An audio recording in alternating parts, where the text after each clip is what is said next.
Hello everyone, my name is Diana, and this is my colleague Marco. We come from Mandiant, and today we're gonna talk to you about one investigation that we researched during our work involving a trojanized PDF reader, eventually leading to the deployment of a backdoor on our customer in the environment of one of our customers. First of all, a bit about ourselves. So as I said, we've both been with Mandiant for a little over 2 years now, and Marco is passionate about OSINT, so you'll see him in the CTF tomorrow. Not so many hobbies, as it takes a lot of time to find evil. And as I said, we're part of the Mandiant Managed Defense team. We work in the SOC, and to sum up, our mission is to monitor our customer environment 24/7 and to respond to any alert and to thoroughly investigate to see if there is any threat there. And we also do proactive hunting and a bunch of other stuff. So if you have questions at the end, please reach out. And now what we'll talk about today. So we'll start with an introduction into the common DPRK techniques.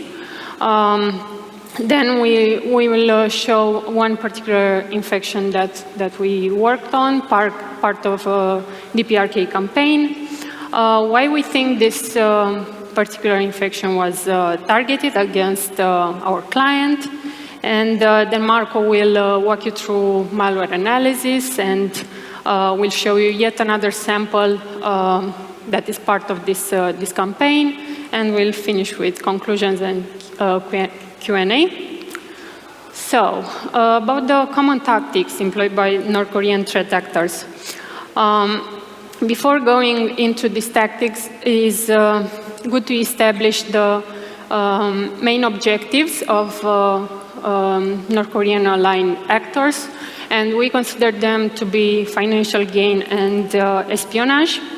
On financial gain, so you've probably known that in the past several years, North Korea has been under heavy economic sanctions, and this, of course, took a heavy toll on their economy.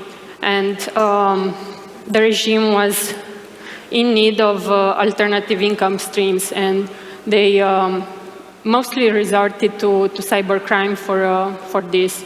And you've seen in the news, they've been pretty active in the blockchain and crypto space and also banking. And about espionage, they focus on industries as defense, aerospace, energy, to try to obtain confidential proprietary information to further their own nuclear energy program. And both of these goals are under a bigger one, if you want, which is the ultimate survival and continuation of the Kim dynasty, right, and the survival of the regime. And the first tactic I want to highlight is the infiltration of Western companies by North Korean IT workers. I'm sure there was a talk earlier mentioning this, so I won't go into much detail, but this particular press release by the DOJ mentions that over 300 US companies hired unintentionally, of course, North Korean IT workers. And of course, that these people did not mention on their resumes that they are North Koreans, but they used stolen identities, and these are readily available on dark web.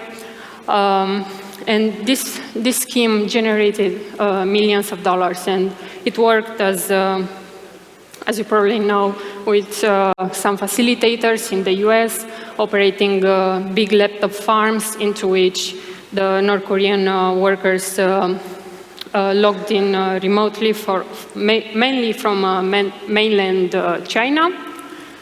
And again, this brought in multi-millions for the regime.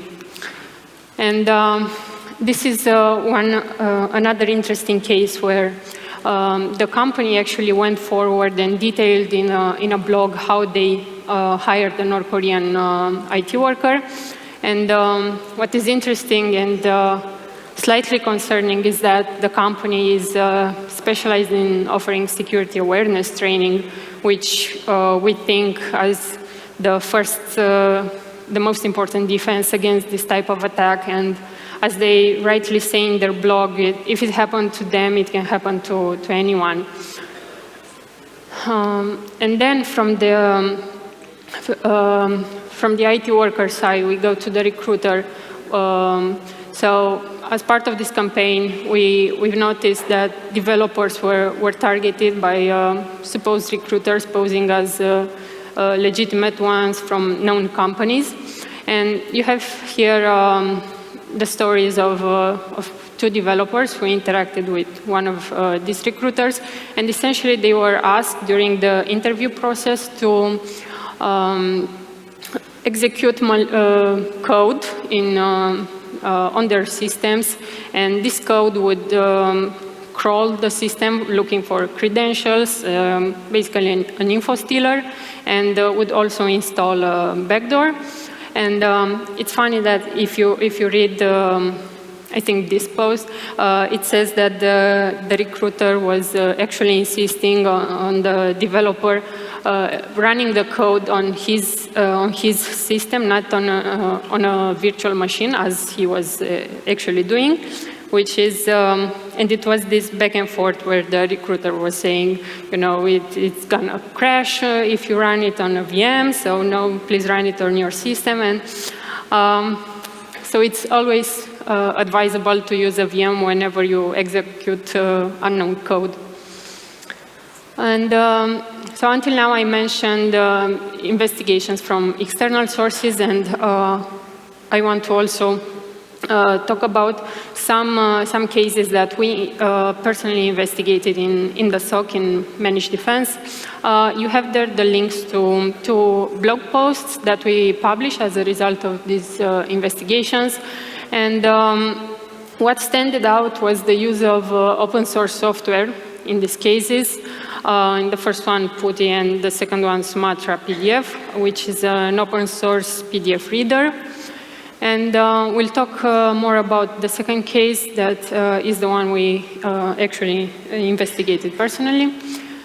And we'll start with the initial infection. So we determined that our client, one of their employees was targeted by a fake recruiter. And after an initial exchange, they moved the conversation to WhatsApp, where the supposed recruiter sent an encrypted archive file containing the job description. And here you have the list of the files included in this archive. The first one is what is actually the job description. However, it also contains an encrypted backdoor code. The next 2 DLLs are benign and used by the PDF application. Then you have the actual PDF reader. And lastly, the last DLL is where the malicious code actually resides that will extract the backdoor and deploy it on the system, but Marco will explain this in much detail a bit later. And now we want to take a step back and show you how we saw this attack unraveling from the SOC perspective. So we received an alert for a suspicious DLL being loaded by an executable, and the initial step for us was to determine how this DLL ended up on the system, and we noticed that it came from an encrypted archive file being downloaded from WhatsApp. And around the same time, we noticed the suspicious network activity originating from this PDF reader application. And at this point, we took steps to isolate the host because the activity was most likely malicious, and we reported it to the client with the initial findings. Here you have some of the telemetry we saw during the investigation in the SIEM solution that we use, Chronicle. On the first image, you have the file creation events for the files extracted from the archive. Next, you have the loading of the malicious DLL, which is actually, so the attacker took the original DLL and added malicious functionality to it. So we can say it's trojanized. And lastly, the network connections from the PDF application after the loading of the malicious code, going out to some Microsoft graph domains. And here you have, around the same time, we noticed the creation of 2 additional files. The first one is a DLL, and the second one is an executable. And a bit later in the timeline, we saw the execution of this binary by the SBC host process, which ended up loading the DLL and generating similar activity to what we noticed from the PDF reader application. At that time, we weren't sure about the role of these 2 files, but later in the presentation, Marco will explain it to you. And lastly, we also noticed a connection from Sumatra PDF to a SharePoint domain belonging to a university, likely during the C2 communication. And now, why we think this was a targeted attack? So we took a closer look at the job description sent to the victim, and we were trying to understand if this was generated by the attacker or if they were actually using a legitimate job description taken from the company. And we managed to find the original, actually, and we compared it with the one sent to the victim. And we noticed slight modifications, how you see them highlighted. The preferred location and the United States Air Force experience was removed from the original. And this was done to make the PDF lure more appealing to the victim, right? And if it is more appealing, then there is a chance the communication with the recruiter will go on for a longer period of time, right? And if you think about it, if by chance this particular compromise would fail for any reason, this gives the attacker more opportunities to try again and compromise the system by other means. And in this case, the victim was not based in the US, so that would be more fitted. And now I will pass it on to Marco. Thank you, Diana. So we'll now move on to the malware analysis part of the presentation. The first file we're going to look at is the malicious DLL that Diana just mentioned. So this file is a launcher, and it's a modified version of an actual legitimate DLL file that is used by the Sumatra PDF application. So in this case, the threat actor accessed the publicly available source code, which was on GitHub. And he compiled his own version of his DLL, which contains some malicious code. So the malicious code in the DLL is actually triggered when using the PDF viewer. The user tries to open the .pdf file, which was provided in the archive by the attacker. And this PDF file is not a normal one, but it has a very specific structure. So you can see in this table here, the first 8 bytes of the file are an offset, and this offset is used by the malware to determine the location of other segments inside of the file.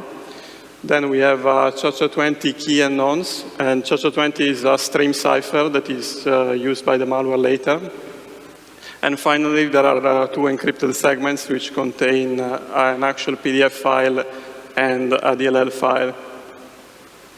So the first step in the execution of the malware is, as I said, the initialization of the stream cipher.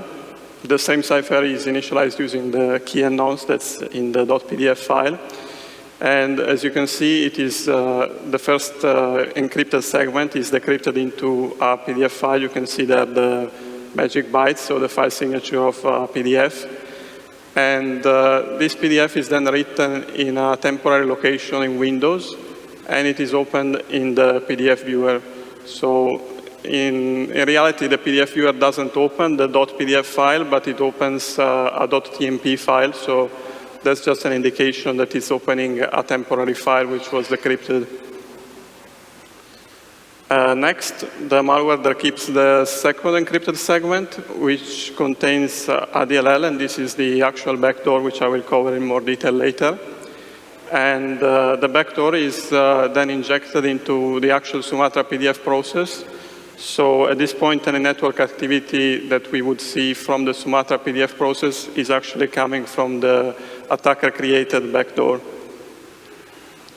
The final step is related to persistence. So up to this point, if the user were to turn off their machine or they were to kill the Sumatra PDF process, then the backdoor would stop executing, and there would be really no way for the threat actor to resume the execution unless, of course, the user opened the PDF a second time. So to get around this problem, there is another DLL which is embedded in the first one. And this DLL is written to a location in the AppData folder, along with another binary, which is actually a legitimate Windows binary, which is copied from the System32 directory. And following this, the DLL backdoor is actually re-encrypted again, and it is written to disk in a second location in a file that is called thumbs.ini. And finally, to ensure that the backdoor keeps executing, a scheduled task is created. So the scheduled task makes sure that the backdoor runs every time that the user logs onto the machine. So this second embedded DLL, which is called WTS API 32, is another malware that we are tracking internally as tier page.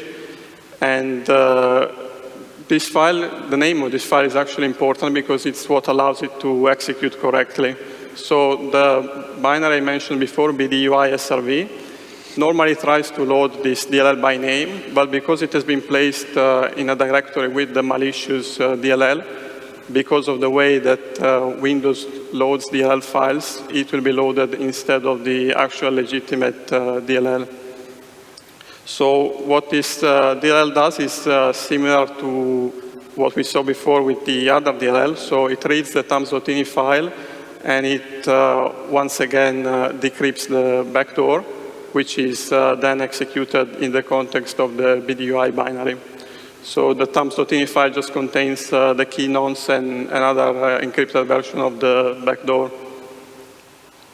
So this is a decompiled view of what's happening in tier page. So as you can see, initially it reads the key and nonce from the thumbs.ini file. Then it allocates enough space in memory for the backdoor, which is then decrypted using the stream cipher, and it is then injected in the BDUI binary.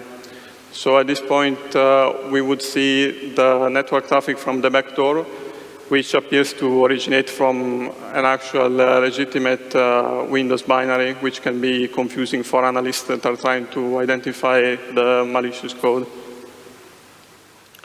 So this is the backdoor itself, which we are tracking with the name Mistpan.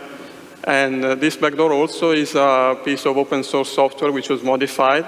In this case, it was a Notepad++ plugin. And some code was added to ensure that the backdoor executes in a new thread. The backdoor communicates using HTTPS, and it leverages the Microsoft Graph API.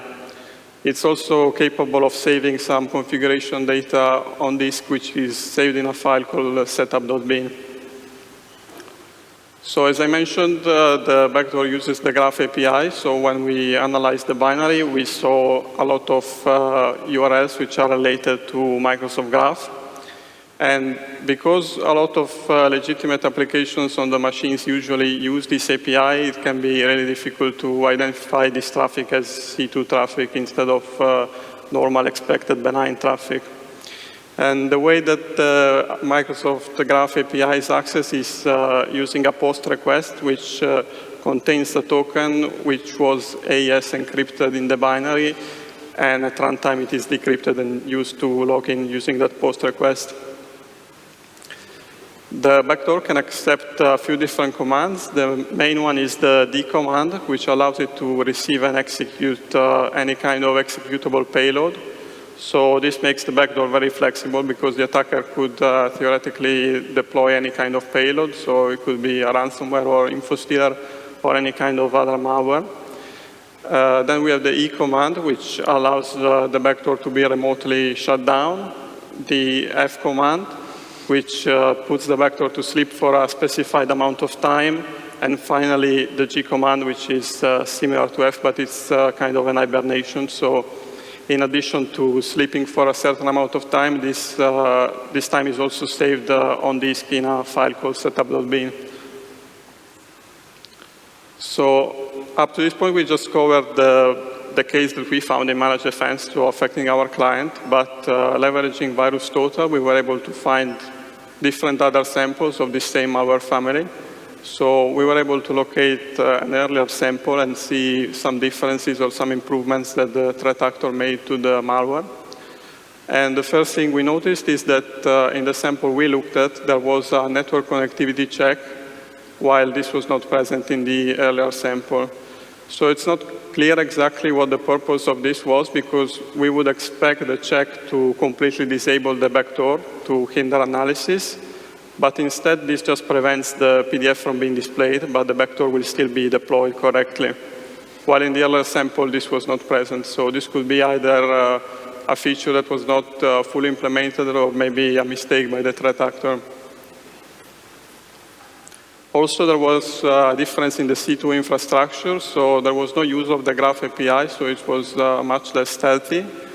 But it did use 3 different HTTPS servers, which we think belong to other companies, which were compromised by the threat actor. And also, it had no capability to save its configuration on disk, so there was no mention of the setup.bin file, for example.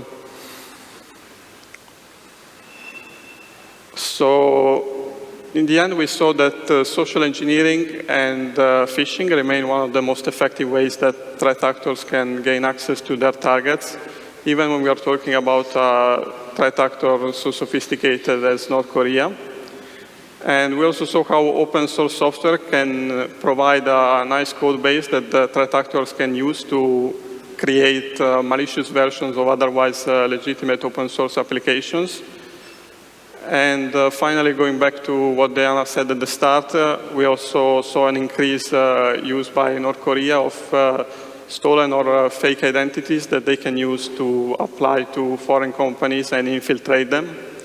And also, fake recruiters remain one of the most effective types of phishing lures that can be used to distribute malware. Finally, we just have some recommendations to mitigate these sorts of threats. So as usual, security awareness training and phishing simulations are probably the best way to prevent these sort of attacks. So just making sure that all employees are aware of how phishing looks like and they can identify phishing, whether it's by email or text messages, or we saw now WhatsApp, or it could be LinkedIn.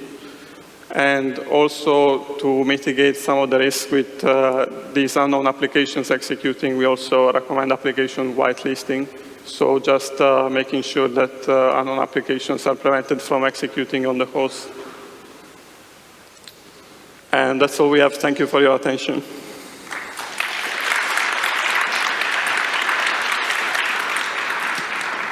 Thank you so much. I bet that it took a lot of energy to be here and deliver this really awesome and insightful talk.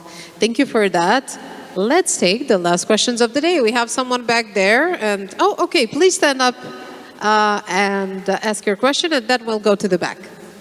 Hello, I have two questions. So, in the case when the malicious actors pass as recruiters, they target normal citizens looking for a job. What information do they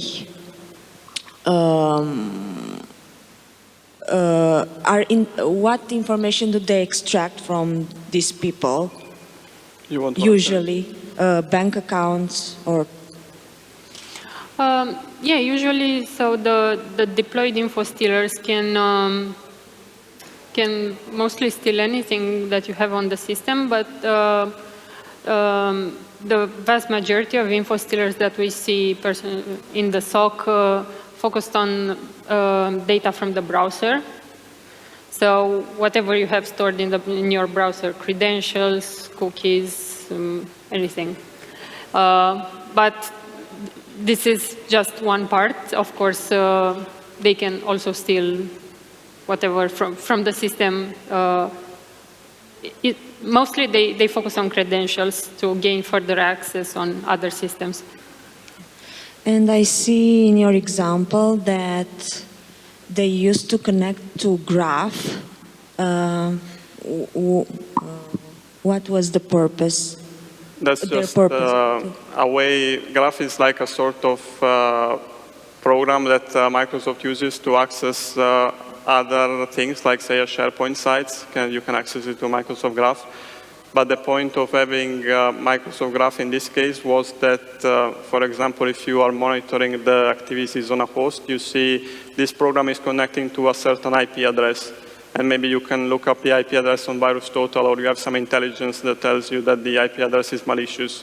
While if you use Microsoft Graph, you won't really see an IP address. You will see like an IP address that's related to Microsoft. So it's just harder for you to understand what is malicious activity and what is not. Okay, thank you. Lovely, thank you. Someone already has the mic. Please go ahead and ask a question, and we'll come back to you as well. Thank you very much for your presentation. First of all, I would like, Marco, if you can provide more information on the environment in which this incident happened. Yeah, so it was a Windows 10 machine. I can't really get into the specifics just for the privacy of our client. But yeah, it was a Windows 10 machine with a very popular EDR solution. And also because you mentioned the energy field, which are the most accessed processes used in such campaigns? You mean processes like programs that are running on the... Most vulnerable Windows processes, let's say. It's not really a matter of vulnerability. In this case, it was just, I think, just a way for the threat actor to exploit. Like in this case, they exploited an open source software that might be known to some people, so they just abuse that trust and create a malicious version of that program and use it to create a backdoor. But like based on the specific, like say the client is working in a specific field, I don't think there is, they are targeting a specific program in that field just because a lot of employees maybe work in different departments, so the programs are different there. I don't think a specific one would be targeted.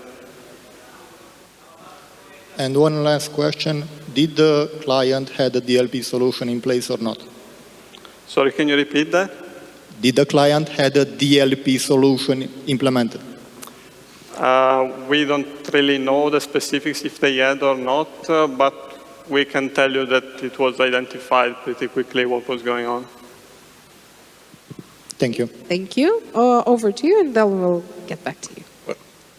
Yes, this was my question, if there was running any antivirus on that machine. Yeah, the answer is yes. And it was detected by the antivirus? Or the antivirus flagged it as suspicious, but it didn't block it initially. Okay.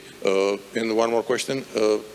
Was it, let's say, locked to the location or the language and things that are specifically to that computer?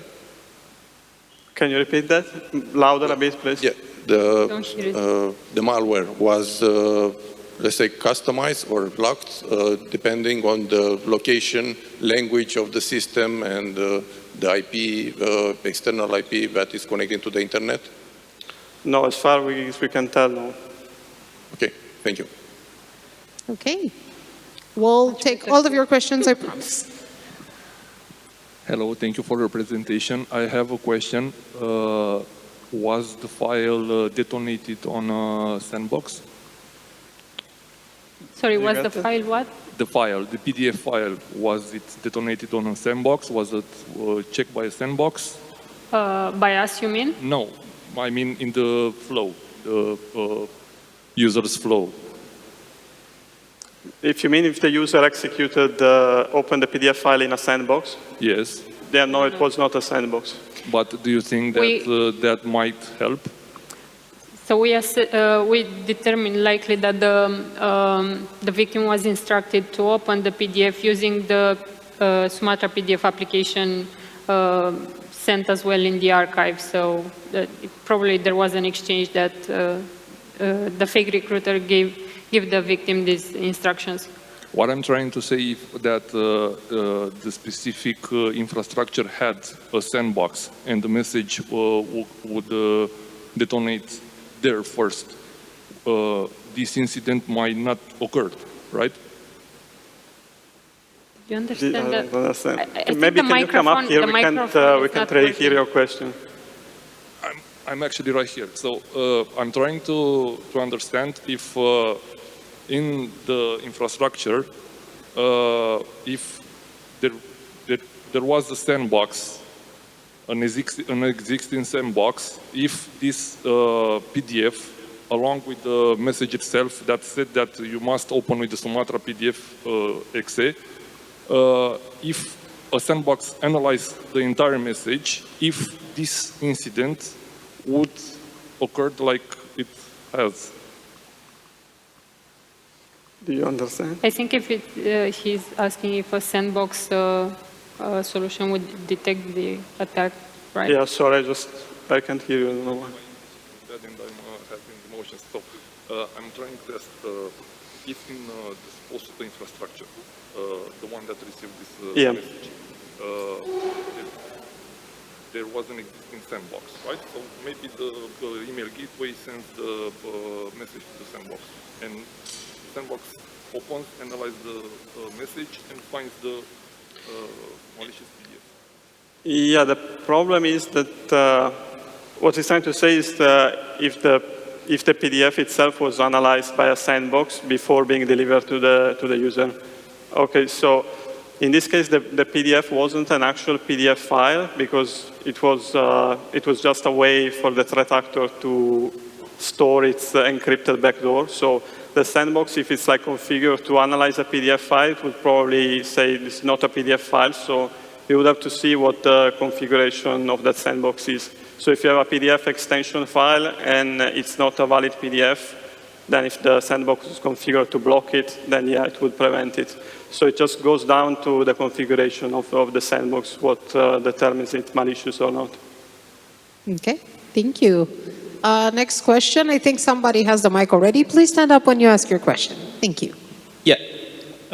This is a funny question. Did you, once you reveal the graph API key, did you try to make some post request to the hacker to make his day harder? I know that we passed it off to our internal intelligence team. I think they did something with it, but we didn't really personally try to use it to recon their infrastructure or anything like that. It's never good to hack back. Thank you. Okay, who was next? Hello, thank you for your presentation. So are there any specific techniques or indicators of compromise that you identified and would allow security teams to better detect this kind of malicious activity? Yeah, we have some, if you go and look at our blog, we have some kind of YARA rules which can be used to, for example, identify the fake.pdf file because it has to have a specific structure. So if you know the structure, you can actually look for the specific kind of PDF file you're looking for. Yeah, actually, a lot more information is present in the blog, so for the full picture about this investigation, I encourage you to read it. Okay. Hi, thank you for the talk. My question would be in regard to Graph, like the Graph, Microsoft Graph API that was used. As of my understanding, it's a service which allows to connect to other Microsoft services. So would that mean that the attackers had pre-configured Windows environments they were reaching out, or like cloud services from Microsoft which they used for the C2 communication? How did that work? Yeah, we think it was, for example, after the execution of the backdoor, we saw a connection of a SharePoint site which belonged to a university, which we later contacted. So we believe they may have compromised an account there and set up a SharePoint site to use the C2. Thank you. Thank you. Really good presentation. I was wondering how much took the incident response from the user that was clicking the malicious file to the containment of the full incident? So in this case, we would have to take into account the time that it takes for the alert to be ingested into our system, because we monitor EDR systems of our clients. So the EDR fires off the alert, and then the alert has to be ingested in our system, and then we review the alert. So it would be like, I think, a few minutes until we get the alert. And then the investigation can take, usually if it's a complicated case like this, we might initially do a quick investigation, find out that it's a backdoor, it's bad. So we, maybe in 10, 15 minutes, we can contain the host to make sure that there is no lateral movement or anything like that, and to stop the C2 traffic. And then after that, the full investigation of this took hours. So I think, an hour maybe to the initial containment, and to do the report, it's a lot of work to do the complete report, because as you can see, we had to also analyze the sample in detail, and that takes time. Yeah, if you factor in the hours for the malware analysis, it's days, weeks. No? It's not only us working on it. Like, we look at the alert initially, and then we send, say we find this is a backdoor. So we might do some initial analysis, but then we have other internal teams that support us. So like we have a reverse engineering team or an intelligence team.